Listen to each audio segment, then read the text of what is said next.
نیچے والی وارڈ منڈی کی وارڈ نمبر 9 جو ہے وہ ایک سیاست کی کے اندر ایک مرکزی حیثیت اس کو حاصل ہو گئی ہے، ایک گڑھ بن چکی ہے. تینوں امیدواران جو ہیں وہ بڑے تگڑے ہیں، کانٹے کا مقابلہ ہوگا. آپ سمجھتے ہیں یہ بات درست ہے کہ واقعی وہاں پر کانٹے کا مقابلہ ہوگا؟ بالکل ایسا ہی ہے، لیکن فیصل منیر صاحب میں نے کہا ہے نا، لوگوں کو پتہ چل گیا ہے کہ جو اب امیدوار ہم نے دیا ہے وہ بہت مضبوط ہے. ٹھیک ہے. یہ کسی کی غلط فہمی ہوگی کہ وہاں سے ہم ایزیلی جیت کے چلے جائیں گے. کچھ لوگ یہ دعوے کرتے ہیں کہ برادری کی، ہمیں برادری تک کوئی غرض نہیں ہے. جتنے بھی وہاں پر لوگ رہتے ہیں اس وارڈ میں وہ ہمارے اپنے لوگ ہیں، چاہے جس مرضی برادری سے تعلق رکھتے ہوئے وہ ہمارے بھائی ہیں. آپ اسکندر صاحب کے حوالے سے یہ بات بڑے یقین سے کہہ رہے ہیں کہ وہ ڈیلیور کریں گے، وہ وہاں پر کچھ بہتر کریں گے. آپ کو بڑا یقین ہے ان کے اوپر، کیوں؟ کیونکہ لوگوں کو بھی پتا ہے کہ انہوں نے سیاست میں بہت مار کھائی ہے. انہی لوگوں مطلب پیپلز پارٹی میں ہی رہے ہیں تو کوئی کام نہیں ہوا ہے. آخر انہوں نے آج چھوڑا ہے، کس لیے چھوڑا؟ ان کو پتا ہے کہ مطلب یہ نہیں کام کر سکتے. مسلم لیگ نون انشاءاللہ، یہ لوگوں کو میں ایک اور بھی بات بتانا چاہتا ہوں، انشاءاللہ تعالی پاکستان میں اوور آل مسلم لیگ نون کی حکومت آئے گی، اور آنے والے وقت میں آزاد کشمیر میں بھی مسلم لیگ نون کی حکومت ہوگی.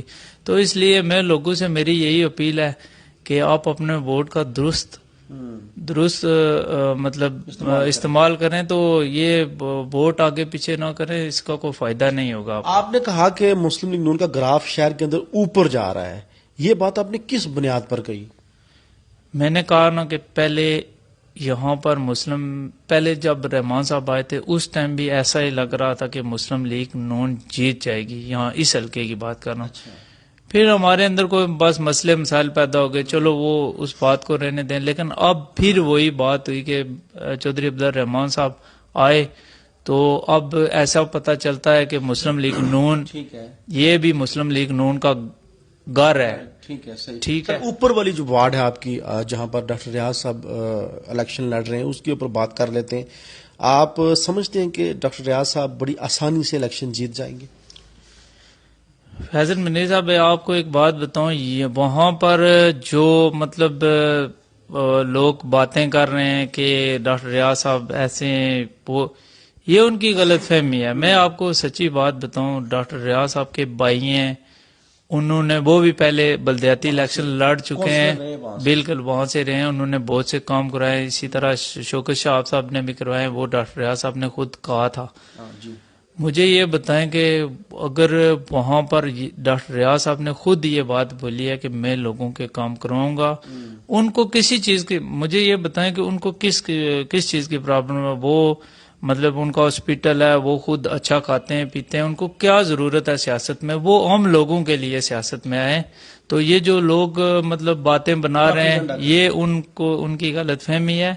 اور جو پڑھے لکھے لوگ ہیں، جو شعور رکھنے والے لوگ ہیں، میں آپ کو یقین کے ساتھ کہہ رہا ہوں کہ وہ ڈاکٹر ریاض صاحب کو آپ کی جو اوپر والی وارڈ ہے 8 نمبر، یہی ڈاکٹر صاحب کی، وہاں سے اس دن پریس کانفرنس میں کچھ دوست ناراض بھی ہو کر واپس گئے ہیں.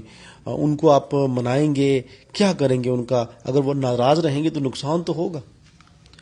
نہیں، وہ پہلی بات ہے، وہ ہمارے بھائی ہیں، ایسی کوئی بات نہیں ہے. یہ چلو میں نے اس دن بھی کہا تھا، یہ گھر کی لڑائی ہے، یہ ختم ہو جائے گی. آج ختم ہوئی، 2 دن بعد ختم ہوئی.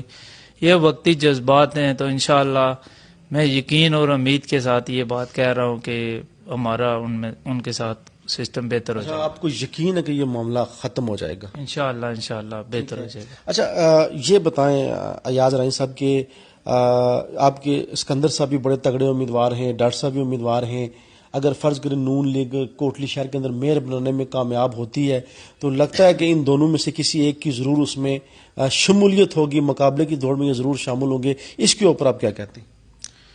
انشاءاللہ میں امید ہے ڈاکٹر ریاض صاحب نے، سکندر صاحب نے، میں وارڈ نمبر 10 کی بھی بات کرتا ہوں، وہاں پر بھی ہمارا ووٹر ہے جو فہد سلیم کو ہم نے ادھر کینڈیڈیٹ دیا ہے، تو انشاءاللہ وہ بھی جیتے گا. ٹھیک ہے. ہم انشاءاللہ یہ تینوں سیٹیں جیتیں گے اور مسلم لیگ نون کو تحفے میں دیں گے. تو میئر جو بھی بنے گا، میں امید ہے کہ انشاءاللہ جو بھی ان میں ڈیسائیڈ کرے گا تو وہ الحمدللہ ہمیں قبول. اچھا ایاز صاحب، آپ کی گفتگو تو ہم نے لوگوں کے سامنے رکھی، جاتے جاتے پہلے 2 وارڈوں کا ذکر ہوا، آپ نے 10 نمبر وارڈ کی بھی بات کی، تینوں وارڈز کے ووٹرز کے لیے کیا پیغام دیں گے؟ میرا ان سے یہی مطالبہ ہے کہ آپ جتنا ہو سکے، جتنا بھی مطلب جو بھی لوگ ہیں ان کو اپنے مسئلے مسائل بتائیں، ان سے پوچھیں کہ آپ کو کوئی مسئلہ ہے، پریشانی ہے، ان کے معاملوں کو حل کریں. یہ نہیں ہے کہ ووٹ آپ لے کر ان کو چھوڑ دیں، یہ غلط ہے. اگر آپ چھوڑیں گے، ہم پھر اگر الیکشن لڑنے کے لیے آئے تو یہ ہمارا بہت بڑا نقصان ہوگا. اس لیے ووٹر سے یہی اپیل ہے، آپ مسلم لیگ نون کو ووٹ دیں، اور انشاءاللہ آپ دیکھنا اس پورے حلقے میں آپ کو ہر چیز میں تبدیلی نظر آئے گی. تو اور نوجوان، خاص کر کے نوجوان دیکھیں، میں آپ کو ایک بات بتاتا ہوں، مسلم لیگ نون نے ٹکٹ دیے وہاں پر، مطلب یہ ساری جماعتوں کا یہ سلسلہ ہوا، چھوٹے موٹے مسئلے مسائل لگے رہتے ہیں.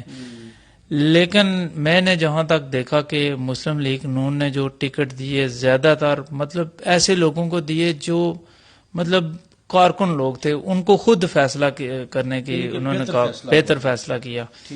لیکن سر یہ بتائیں کہ آپ یہ بات بھی شروع کریں، عبد الرحمان صاحب خود کمپین میں شامل ہیں؟ الحمدللہ وہ صبح سے لے کر رات کے 12 بجے 10 بجے وہ کمپین کرتے ہیں اور لوگوں سے بھی ملتے ہیں. پورے وہ کوشش کر رہے ہیں کہ پورے حلقے میں جہاں بھی ہمارا امیدوار ہے اس کا ساتھ دے. بہت شکریہ ایاز رائیں صاحب. ناظرین، بہت ہی متحرک ہیں نون لیگ کے اندر، ایک طویل عرصے سے ایاز رائیں صاحب بڑے متحرک ہیں، اور ان کو چودھری عبد الرحمان صاحب کا بہت ہی قریبی ساتھی سمجھا جاتا ہے. آج ان کی گفتگو ہم نے آپ کے سامنے رکھی، 10 نمبر وارڈ کے حوالے سے انہوں نے بات کی، لیکن بالخصوص جو ان کا تجزیہ، جو ان کی گفتگو وارڈ نمبر 8 اور 9 کے حوالے سے ہم نے آپ کے سامنے رکھی، اس کے اوپر اپنا فیڈ بیک ضرور دیجیے گا. دونوں وارڈز کے اندر سخت مقابلہ ہے، بالخصوص منڈی والی وارڈ جو ہے وہاں پر تو کانٹے کا جو مقابلہ ہے وہ متوقع ہے. اب دیکھتے ہیں کہ جب الیکشن ہوتے ہیں تو پھر کیا رزلٹس جو ہے وہ سامنے آتے ہیں. عبد الرحمان صاحب بھی متحرک ہو چکے ہیں، یو کے سے واپس آئے، اور ایاز رائیں صاحب نے یہ بھی دعویٰ کیا ہے کہ عبد الرحمان صاحب کے آنے سے مسلم لیگ نون کا گراف اوپر گیا، اور مسلم لیگ نون جو ہے وہ شہر کے اندر مضبوط ہوئی ہے. اس کے اوپر آپ اپنا فیڈ بیک ضرور دیجیے گا. اجازت دیجیے، اللہ حافظ.